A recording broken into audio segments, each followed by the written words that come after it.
नमस्कार दोस्तों, आज हम इस वीडियो में डिस्कस करने जा रहे हैं मैकेनिज़्म ऑफ एक्शन ऑफ नसेड्स। नसेड्स की जो फुल फॉर्म है that is the non steroidal anti inflammatory drug. और ये हमें मालूम है कि जो नसेड्स होते हैं वो मेनली क्या काम करते हैं, हमारे एनाल्जेसिक्स होते हैं, एंटी पायरेटिक्स होते हैं और एंटी इन्फ्लामेटरी होते हैं। 3 तरह के इनके रोल होते हैं नसेड्स के।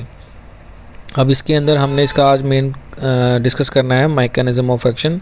तो जो नसेड्स होते हैं वो मेनली क्या काम करते हैं, प्राइमरली इनहिबिट करते हैं वो साइक्लोऑक्सीजनेज एंजाइम को, that is the COX enzyme, इसको हम शॉर्ट फॉर्म में बोलते हैं।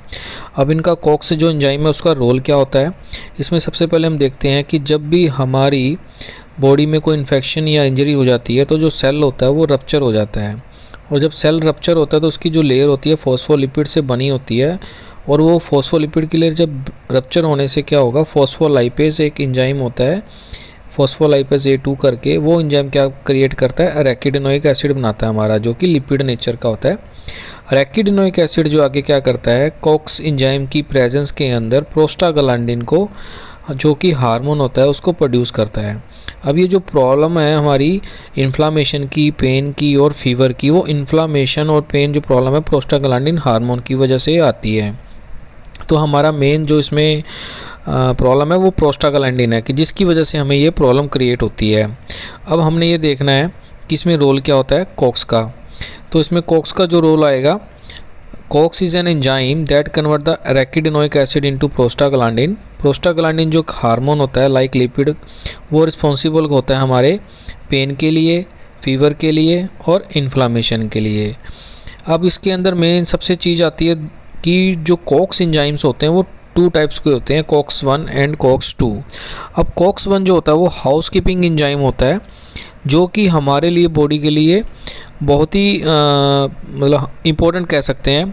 जो इसमें सबसे पहले इसके 3 रोल आते हैं। इंपॉर्टेंट होता है ये स्टमक की लाइनिंग के लिए, स्टमक की लाइनिंग को प्रोटेक्ट करता है, रेगुलेट करता है हमारी किडनी फंक्शन को, और हमारे जो क्लोटिंग, ब्लड क्लोटिंग फैक्टर होता है उसको प्रमोट करता है।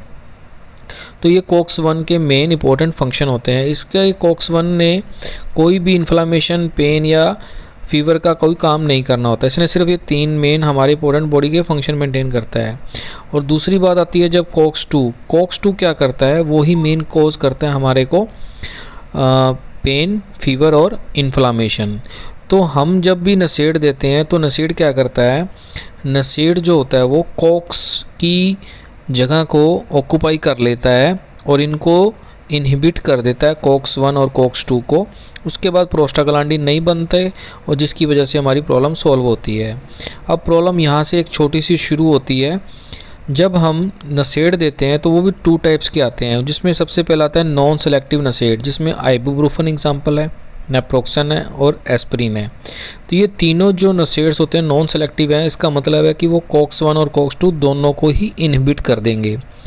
कॉक्स 2 को इनहिबिट करेंगे तो ठीक है, इन्फ्लामेशन भी कम होगी, पेन कम होगा और फीवर कम होगा। पर कॉक्स 1 को अगर वो इनहिबिट करेंगे तो मेन हमारे को साइड इफ़ेक्ट आते हैं फिर, जो कि नसेड्स के होते हैं। साइड इफ़ेक्ट सबसे पहला कि स्टमक की अल्सर के चांसेस बढ़ जाते हैं, क्योंकि उसकी लाइनिंग जो है वो डिस्टर्ब हो जाती है।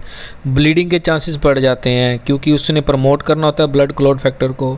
तीसरा हमारा किडनी में इशू आता है, जिसके लिए हम कई बार ये एग्जांपल लेते हैं या नॉर्मली हम अपनी लैंग्वेज में बोलते हैं कि ज़्यादा पेन किलर नहीं खानी चाहिए, बॉडी को इफ़ेक्ट करती है। तो वो इसका रीज़न यही होता है कि हमारे को नॉन सेलेक्टिव नसेड नहीं खाने चाहिए, जिसकी वजह से ये प्रॉब्लम क्रिएट होती है।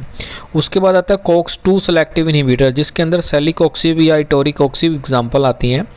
उसमें सिर्फ और सिर्फ वो क्या करेंगे, कॉक्स 2 को ही ब्लॉक करेंगे, कॉक्स 1 पे इफेक्ट नहीं करेंगे, जिसकी वजह से क्या होगा, सिर्फ और सिर्फ इन्फ्लामेशन का और हमारे फीवर का इफ़ेक्ट कम होगा। और कॉक्स 1 जो होगा हमारा वो एज इट इज़ रहेगा, और इसमें हमारी बॉडी की जो स्टमक की लाइनिंग है या हमारे ब्लीडिंग का है वो कोई इशू क्रिएट नहीं होगा।